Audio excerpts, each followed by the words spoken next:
Oke, nah melanjutkan yang sebelumnya, ketika kita sudah mencoba untuk menghitung ya jumlah margin of sample error, nah di sini muncul ada P and Q gitu ya. P and Q itu apa sih sebenarnya gitu? Ketika ada nilai konstan 1,96 dan nilai N adalah sample size, tapi P dan Q belum diketahui. Nah, P dan Q di sini itu kita sebut sebagai variability atau variabilitas dalam bahasa Indonesia. Nah, variabilitas itu apa? Nah, di sini dikatakan ya, di sini ada gambar bisa dilihat ketika ada beberapa orang gitu ya, ada laki-laki, ada perempuan, disebut the less variability in the population, the smaller the sample size will need to be. Jadi kalau misalkan variabilitasnya uh, sedikit di dalam sebuah populasi, maka jumlah sampel yang dibutuhkan semakin kecil. Nah, di sini variability artinya how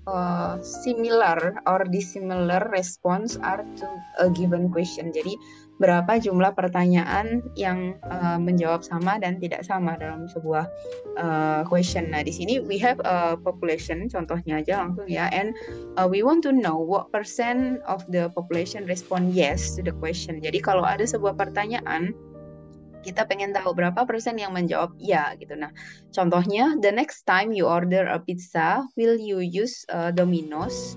Kayak gitu. Nah, di sini kita akan mungkin mendapat random sample to estimate the population percent of yes answer gitu ya. Jadi ada possibility apa kalau misalkan terkait dengan pertanyaan apa will you use Domino's gitu. Possibilitiesnya mungkin 100% responden menjawab ya gitu ya. Di mana gitu ya. Mungkin ada 0% menjawab ya kayak gitu ya. Kalau misalkan 100% menjawab ya berarti 0% sisanya menjawab no gitu ya, atau 0% bilang iya, maka sebaliknya yang no 100%. Nah gitu, we might find something in between, atau mungkin kita bisa mendapatkan respon 50-50 yang merespon yes gitu ya, yes-nya 100%, yes-nya 0%, atau justru yes-nya hanya 50%.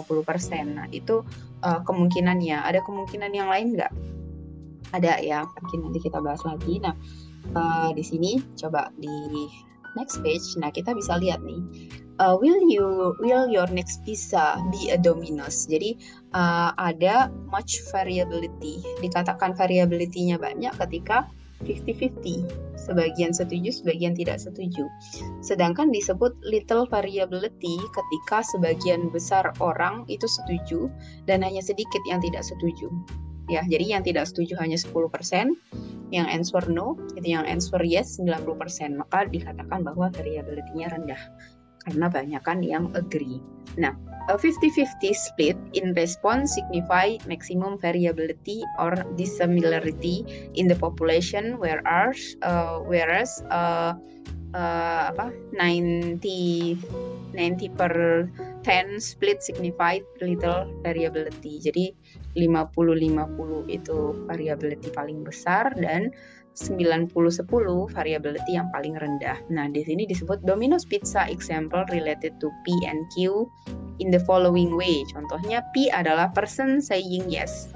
So Q means 100% minus P or person saying no. Jadi kalau P itu orang yang bilang yes, Q-nya adalah berapa persen orang yang saying no.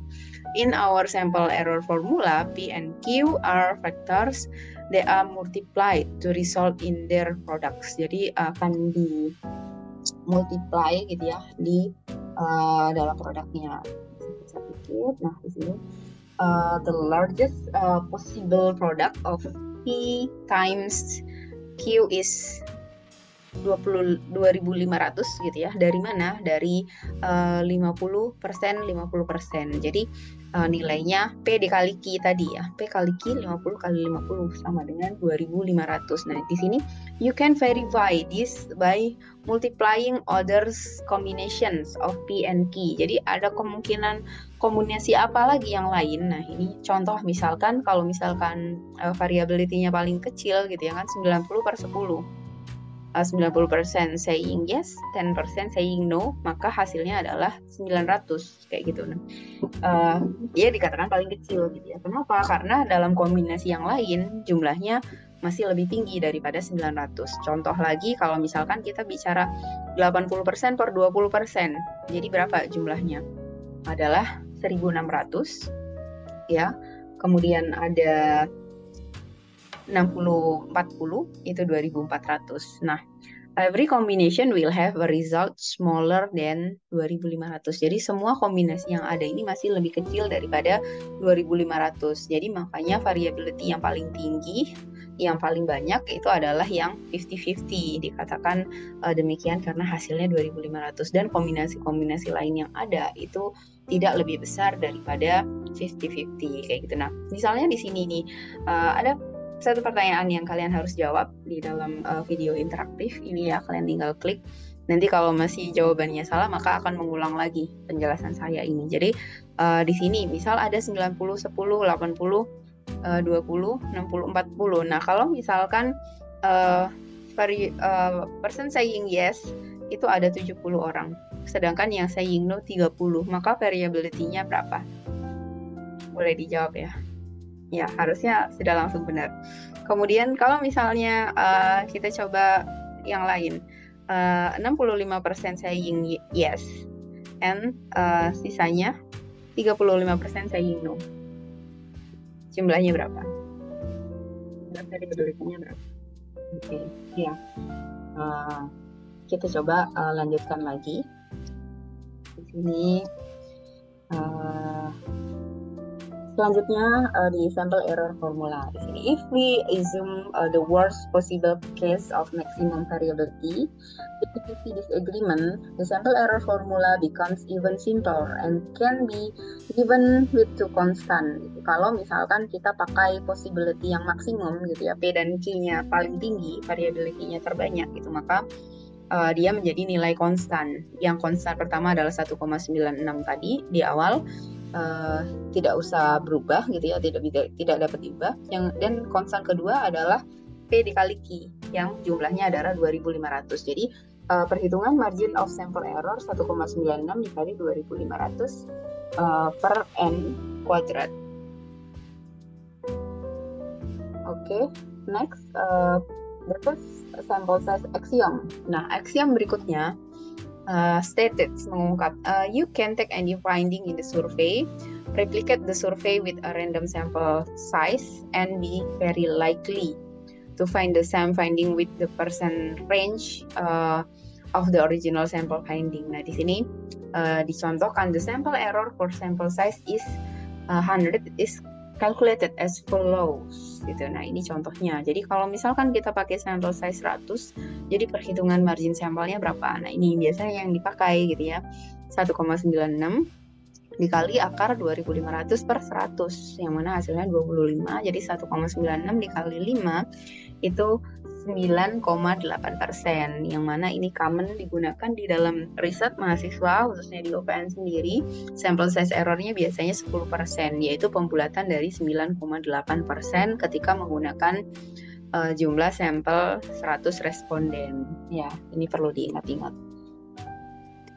Di berikutnya the concept of confidence interval. Jadi level of confidence level itu adalah level kepercayaan diri ya. A confidence interval itu adalah range atau area di mana endpoint define certain percentage of respond to question. Jadi ada area level confidence. Di sini the result mean that the limit of 95% confidence interval in our example is 50% adalah 50% ya, 9,8% or 40,2% tuh 59,8%. Nah, di sini ini angkanya kelihatan. Ketika kita membicarakan 95% replikan will fall between 1,96 times the sample error kayak gini ya.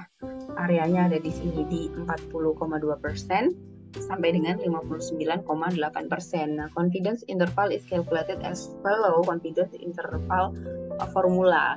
Nah, ini di mana nilainya dari P dikali margin sample of error.